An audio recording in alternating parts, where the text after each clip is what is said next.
Oke, bagaimana kita menjadi pribadi yang unggul?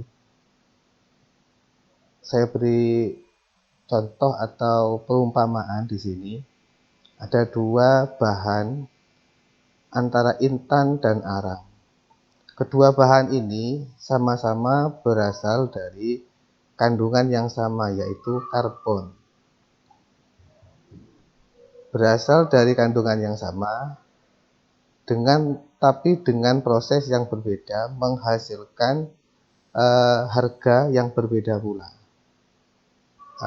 Arang, kita mendapatkan arang misalnya 1 kintal, bahkan 1 kontainer, harganya tidak seberapa. Tapi kalau intan kecil hanya 1 gram atau 2 gram saja, harganya bisa jutaan, bahkan ratusan juta.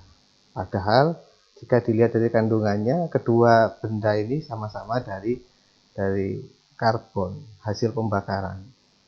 Ada ungkapan begini, meski dari bahan yang sama, jadilah seperti intan, jangan seperti arang. Mengapa demikian? Karena yang membedakan kedua benda ini hanya pada proses. Arang berasal dari kayu yang dibakar dengan cepat, terbakar dan gosong dalam waktu yang singkat. Sedangkan intan berasal dari, ada yang mengatakan berasal dari cerobong Gunung Merapi, yang intinya itu awalnya berupa batu yang besar, yang kuat, mengalami pembakaran yang berlangsung lama dengan tingkat panas yang sangat tinggi. Dari proses yang panjang itu sehingga menghasilkan intan atau berlian itu tadi.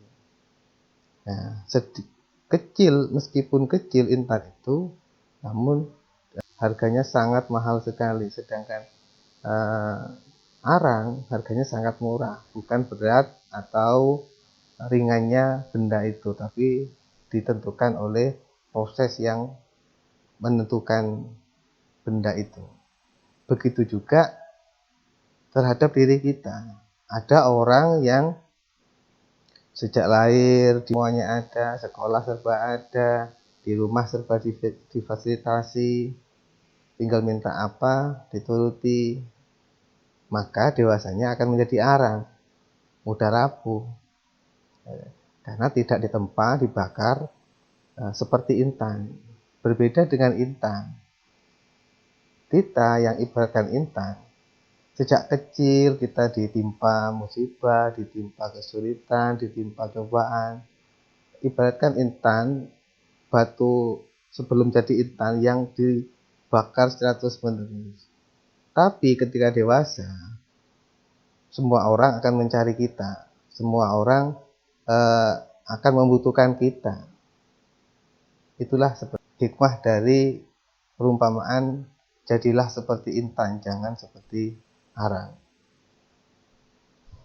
Sehingga dalam hidup ini ada ungkapan, jangan gerusah-gerusuh supaya tidak runtuh, dan jangan mudah mengeluh supaya tidak lumpuh. Apa artinya?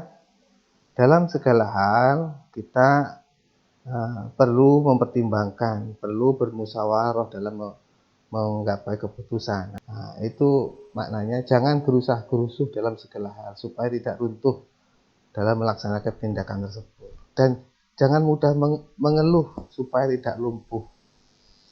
Sambungan tadi ibarat intan tadi, jangan mudah mengeluh ketika mendapat ujian, cobaan, mendapat masalah A kita lalui, mendapat masalah B kita lalui, dan seterusnya. Semua masalah harus kita hadapi, bukan kita hindari. Itu yang paling penting. Karena semakin kita hindari, semakin nambah masalah-masalah baru yang lain.